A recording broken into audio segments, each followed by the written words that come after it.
सुगंधा और उसकी सास कांता के बीच एक अजीब सी जंग रहती थी।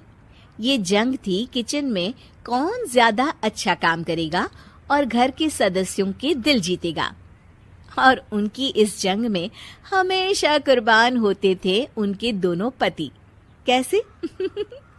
आइए देखते हैं इस किचन पॉलिटिक्स की कहानी में।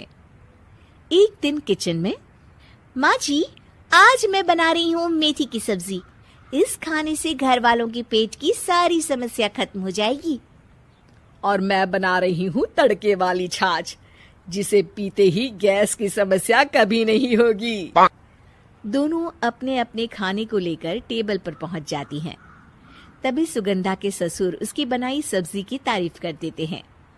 अरे वाह, मेथी की सब्जी भी बनी है, बड़ी ही स्वादिष्ट है। वाह बहू वाह।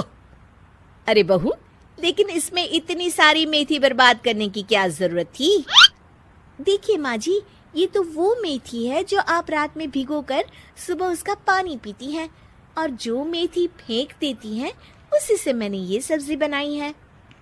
अरे वाह बहू, तुमने तो बड़ा ही समझदारी का काम किया। बस अब क्या था, कांता जी का तो मानो ये सुनकर खून ही सूख गया। वो फैसला कर लेती है कि किसी भी तरह वो अपने खाने की तारीफ लेकर ही रहेगी और सुगंधा को किचन में उसकी कमियां गिनाएगी। कांता फ्रिज खोलकर देख रही होती है और फिर सुगंधा से कहती है, अरे बहू, ये क्या, पूरा फ्रिज गंदा पड़ा है। तभी वहाँ सुगंधा का पति आ जाता है। वो सुगंधा को डांट कर कहता है, सुगंधा, तुम्हें कितनी बार कह रखा है कि वायरस फैल रहा है, साफ सफाई का पूरा ख्याल रखना है, लेकिन तुम किचन में इतनी गंदगी रखोगी तो कैसे चलेगा। सुगंधा सास की तरफ देखती है जहाँ वो मुस्कुरा रही होती है। सुगंधा समझ जाती है कि सास ने उससे बदला लेने के लिए ये सब किया है। दोनों रात के खाने की तैयारी में लग जाती हैं। दोनों ना एक दूसरे की तरफ देखती हैं और ना ही एक दूसरे से बातें करती हैं। रात को खाने की टेबल पर एक एक कर दोनों कई तरह के अलग अलग व्यंजन टेबल पर लगा देती हैं और अपने अपने पति के पास जाकर खड़ी हो जाती हैं।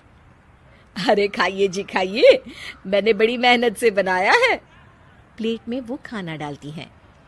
सुगंधा भी दोनों की प्लेट में खाना डालते हुए कहती है, बड़ी ही मेहनत लगी है इस खाने को बनाने में। हाँ, दोनों को ना चाहते हुए भी सारा खाना खाना पड़ता है।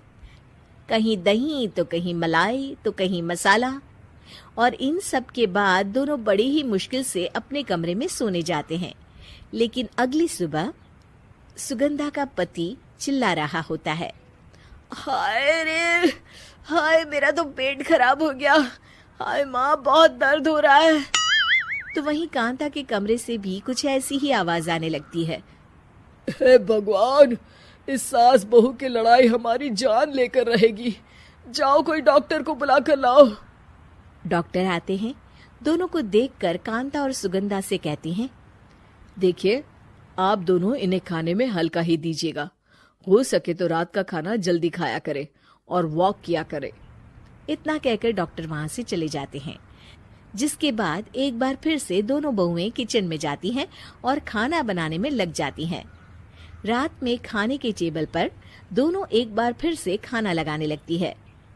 पापा जी, मैंने ये पतली मूंग की दाल की खिचड़ी के साथ ये पापड़ और पुदीने की चटनी भी बनाई है। अरे बहू, अभी अभी बेचारे पेट की बीमारी से गुजरे हैं, इतना भारी खाना तो डॉक्टर ने भी मना किया है ना। देखिए, मैंने आप दोनों के लिए सूप बनाया है। और दोनों उन लोगों की प्लेट में खाना डालने लगती हैं।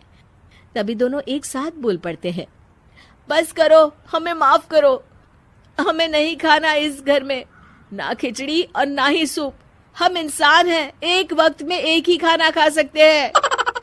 बस करो, हमें माफ करो, हमें नहीं खाना इस घर में ना खिचड़ी और ना ही सूप। हम इंसान हैं, एक वक्त में एक ही खाना खा सकते हैं। इतना कहकर वो दोनों वहां से चले जाते हैं। कहानी का अंत। आप लोग उम्मीद कर रहे होंगे कि अंत में सब ठीक हो जाएगा। नहीं जनाब, अगर सास बहू के बीच सब ठीक हो जाए तो आप ये सीरीज देखे ही क्यों? तो मजा लीजिए इस चैनल में सास बहू से जुड़ी कहानियों का, क्योंकि ये ऐसा रिश्ता है जिसकी मिठास उसकी खटास में हमेशा ज्यादा ही रहती है। Amazing!